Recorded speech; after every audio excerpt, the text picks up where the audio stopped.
सच्चिदानंद सद्गुरु साईनाथ महाराज की जय।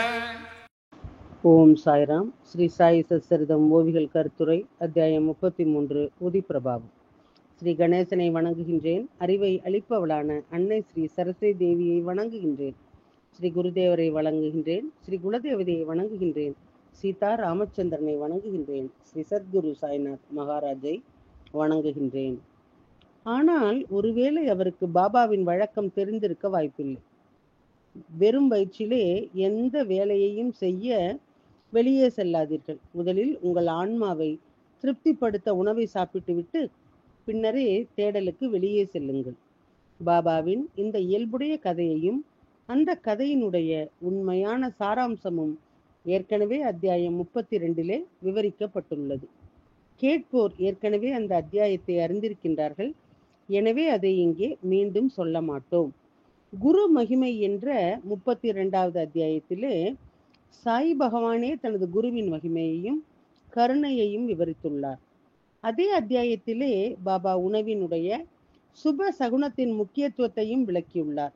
அப்பா சாஹிப் வீட்டிலே உணவு சாப்பிட்ட பிறகு ஸ்ரீ சித்ரே என்ற தனது நண்பருடன் தேடத் தொடங்கிய போது பாபாவின் ஞானத்தின் உண்மை உணரப்பட்டது. சிறிது தூரம் சென்றதும் மற்றொரு ஃபக்கீர் வேகமாக அடியெடுத்து வைத்து அவர்களை நோக்கி நடந்து வருவதை கண்டார். அந்த ஃபக்கீர் அப்பாவினுடைய அருகிலே வந்து நின்றார். அப்பா அவரை பார்க்க தொடங்கினார். ஒருவேளை இதே ஃபக்கீர் காலையிலே எங்கள் வீட்டிற்கு வந்திருக்கலாம் என்று அவர் நினைத்தார். இவர்தான் நாம் முன்பு தேடிக்கொண்டிருந்த ஃபக்கீராக இருக்கலாம் என்று அவர் உணர்ந்தார். சிலையிலே சாயினுடைய வடிவமும் இந்த ஃபக்கீரினுடைய வடிவமும் தலை முதல் கால் வரை ஒத்திருந்தது என்பதை கண்டு அப்பா ஆச்சரியப்பட்டார். அந்த ஃபக்கீர் தட்சிணைக்காக கையை நீட்டிய போது அப்பா அத்தகைய எண்ணங்களிலே மூழ்கினார். அப்பா அந்த ஃபக்கீரினுடைய கையிலே ஒரு ரூபாயை வைத்தார். பிறகு அந்த ஃபக்கீர் மீண்டும் கையை நீட்டினார். அப்பா மீண்டும் ஒரு ரூபாயை கையிலே வைத்த போது ஃபக்கீர் பாபா கையை நீட்டினார். அப்பா மற்றொரு ரூபாயை கையிலே வைத்தார். அப்போது கூட ஃபக்கீர் மேலும் பணம் கேட்க தொடங்கினார். இதற்கு பிறகு நடந்தது மிகவும் ஆச்சரியமாக இருக்கிறது. ஸ்ரீ அப்பாவின் சிநேகிதன் சித்ரேயிடம் 3 ரூபாய் மட்டுமே இருந்தது. அதை அவன் கடன் வாங்கி ஃபக்கீருக்கு ஒவ்வொன்றாக கொடுத்தார். ஆனால் அந்த ஃபக்கீர் பணம் கேட்பதை நிறுத்தவில்லை. இப்போது தனது மற்றொரு சிநேகிதன் இருவரும் சேர்ந்து 6 ரூபாய் கொடுத்த பிறகு, அப்பா என்னுடைய வீட்டிற்கு வாருங்கள், அங்கே நான் உங்களுக்கு தட்சிணை தருகின்றேன் என்றார். ஃபக்கீர் பாபா ஆம் என்று சொன்னவுடன் மூவரும் அப்பாவின் வீட்டை நோக்கி புறப்பட்டனர். அவர்கள் வீட்டிற்கு வந்தவுடன் அப்பா மேலும் 3 ரூபாய் கொடுத்தார். மொத்தம் 9 ரூபாய் கொடுத்த பிறகும் ஃபக்கீர் பாபா திருப்தி அடையவில்லை. ஃபக்கீர் பாபா மேலும் தட்சிணை கேட்க தொடங்கினார். பின்னர் அப்பா ஃபக்கீர் பாபாவிடம், இப்போது என்னிடம் இந்த கடைசி 10 ரூபாய் நோட்டு மட்டுமே உள்ளது என்றார். என்னிடம் சில்லறை பணம் தீர்ந்து விட்டது. இப்போது இந்த நோட்டை தவிர வேறு எதுவும் என்னிடம் இல்லை. அப்பா இதை சொன்னவுடன் ஃபக்கீர் பாபா மீண்டும் அதே 10 ரூபாய் நோட்டை எனக்கு கொடு என்றார். அப்பா இதை சொன்னவுடன் அப்பா 10 ரூபாய் நோட்டை ஃபக்கீரிடம் கொடுத்தார்.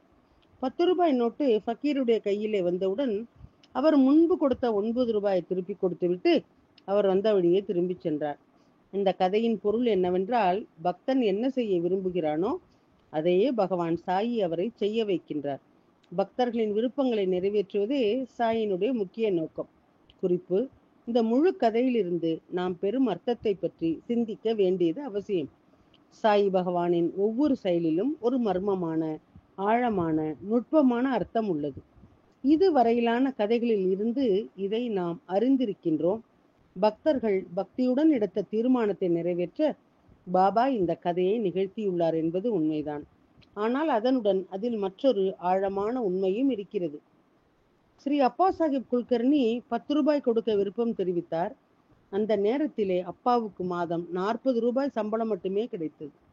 அப்பா மொத்தம் 10 ரூபாய் ஃபக்கீருக்கு கொடுத்தார். அவருடைய மாத சம்பளத்திலே கிட்டத்தட்ட பாதியை கொடுத்தார். இது அப்பாவினுடைய அர்ப்பணிப்பு உணர்வை நினைவூட்டுகின்றது. அந்த முழு 10 ரூபாய்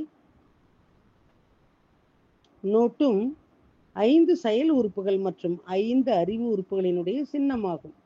ஃபக்கீர் திரும்பி தந்த 9 ரூபாய் 9 வகையான நவவித பக்தியினுடைய சின்னமாகும். நீங்கள் உங்கள் அனைத்து புலன்களையும் எனக்கு வழங்குகின்றீர்கள். நான் உங்களுக்கு 9 வகையான நவவித பக்தியை தருகின்றேன். இந்த செயலுக்கு பின்னால் உள்ள நோக்கம் இதுதான் என்று தெரிகின்றது.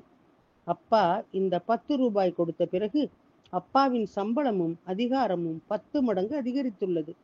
தர்மத்துடன் நான் உங்களுக்கு 10 மடங்கு அதிகமான பொருள் முன்னேற்றத்தையும் பொருள் சார்ந்த இன்பங்களையும் தருவேன். இதைத்தான் இந்த 10 ரூபாய் குறிக்கின்றது. ஒரு முழு 10 ரூபாய் நோட்டு என்பது முழுமையான சரணாகதி உணர்வை குறிக்கின்றது. கேட்போர் கேட்கும் ஆர்வத்தை கண்டு இதே மாதிரியான இன்னொரு கதை எனக்கு நினைவுக்கு வந்தது. தயவு செய்து அதை மரியாதையுடன் கேளுங்கள். பாபாவின் தீவிர பக்தர் ஸ்ரீ ஹரி பாவ் கர்னிக் தஹானுவிலே வசித்து வந்தார். அவர் பகவான் ஸ்ரீ சாயியினுடைய அர்ப்பணிப்புள்ள பக்தர். 1917ஆம் ஆண்டு குரு பூர்ணிமாவிற்கு இந்த ஹரிபாவ் சாய் சமர்த்தரை தரிசிக்க ஷீரடிக்கு வந்தார். இந்த கதையை நான் சுருக்கமாக கூறுகின்றேன். சடங்குகளின்படி பாபாவை வணங்கிய பிறகு அவர் பாபாவுக்கு தட்சிணை மற்றும் ஆடைகளை வழங்கினார். பாபாவின் அனுமதியை பெற்று படிகளில் இருந்து இறங்கியவுடன் அவருடைய மனதிலே ஒரு யோசனை தோன்றியது. மீண்டும் மஸ்ஜித் மாய்க்கு சென்று பாபாவுக்கு 1 ரூபாய் தட்சிணையாக கொடுக்க வேண்டும் என்று அவருக்கு தோன்றியது. ஆனால் அவர் அந்த எண்ணத்தை கைவிட வேண்டியிருந்தது.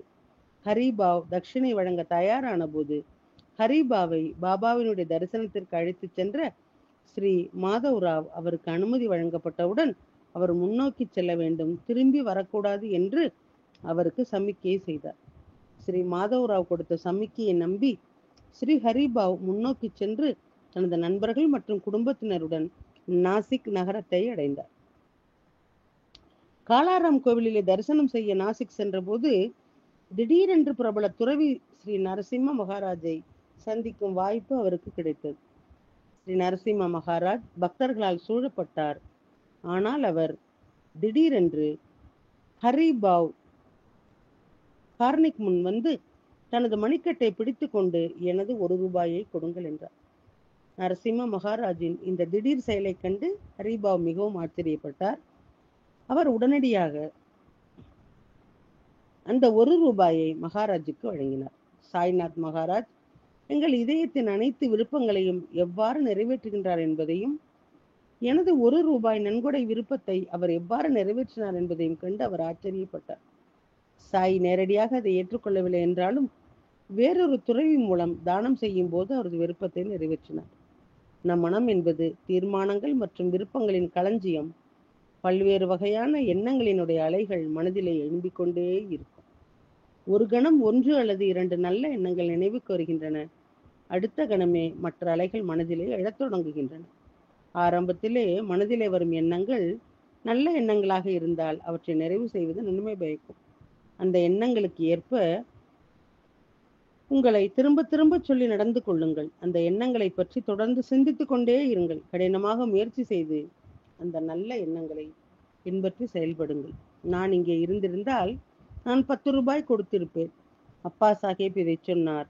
ஆனால் பின்னர் அதை மறந்துவிட்டார். ஆனால் 10 ரூபாய் தானம் செய்யும் எண்ணம் அவருடைய மனதிலே வந்தவுடன் பாபா அதை முடித்து பக்தியினுடைய அற்புதமான மகிமையை காட்டினார். அப்படி இல்லை என்றால் ஃபக்கீர் 19 ரூபாய் கொடுத்த பிறகும் 10 ரூபாய் மட்டும் ஏன் ஏற்றுக்கொண்டார்? அப்பாவிடம் 9 ரூபாய் ஏன் திருப்பி கொடுத்தார்? 9 வகையான பக்தியினுடைய வடிவமான 9 சிலைகளை கொண்ட இந்த நெக்லஸை பாபாவினுடைய கையாலே தொடப்பட்ட பிறகு அதை திருப்பி தருவதற்காக பாபா அந்த 9 ரூபாயை அப்பாவிடம் திருப்பி கொடுத்தார். 9 வகையான பக்தியையும் தொடர்ந்து நினைவிலே வைத்துக் கொள்ளவும் அவர் திட்டமிட்டார். பாபா தனது உடலை விட்டு வெளியேறிய போது திருமதி லட்சுமிபாய் ஷிண்டேவுக்கு வழங்கப்பட்ட 9 ரூபாய் நவவித பக்தியை தானம் செய்தார். இது பாபாவின் ஒரு இயற்கைக்கு அப்பாற்பட்ட செயல். இது நவவித பக்தியினுடைய ஒரு இயற்கைக்கு அப்பாற்பட்ட தானம். திருமதி குல்கர்னி பக்தியுடன் கொடுத்த 1 ரூபாயிலே பாபா திருப்தி அடைந்தார். பாபா வேறு எதையும் எதிர்பார்க்கவில்லை. ஆனால் அவரது மனைவியினுடைய இந்த தட்சிணை தானம் அப்பாவுக்கு குறைவாகவே தோன்றியது. நான் உயிருடன் இங்கே இருந்திருந்தால் அந்த பக்தருக்கு 10 ரூபாய் கொடுத்திருப்பேன். இதையேதான் அவர் சொல்லிக்கொண்டே இருந்தார். 10 ரூபாய் கொடுத்திருக்காவிட்டால் அவர் எப்படி தன்னுடைய வாக்குறுதியை காப்பாற்றி இருக்க முடியும்? அவரது வார்த்தைகளின் கடனில் இருந்து அவர் எப்படி விடுபட்டிருக்க முடியும்? நிச்சயமாக அந்த ஃபக்கீர் ஒரு சாதாரண ஃபக்கீர் அல்ல. அந்த ஃபக்கீர் பாபா ஒரு பிச்சைக்காரன் அல்ல. அவருக்கு ஏதாவது வழங்கப்பட்டால்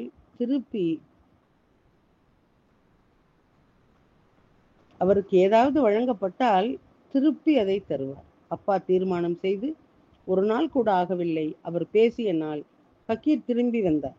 அவர் ஒரு அறியப்படாத ஃபக்கீரி. அதே நேரத்திலே அப்பாவை இது போன்ற சந்தேகங்கள் சூழ்ந்திருந்தன.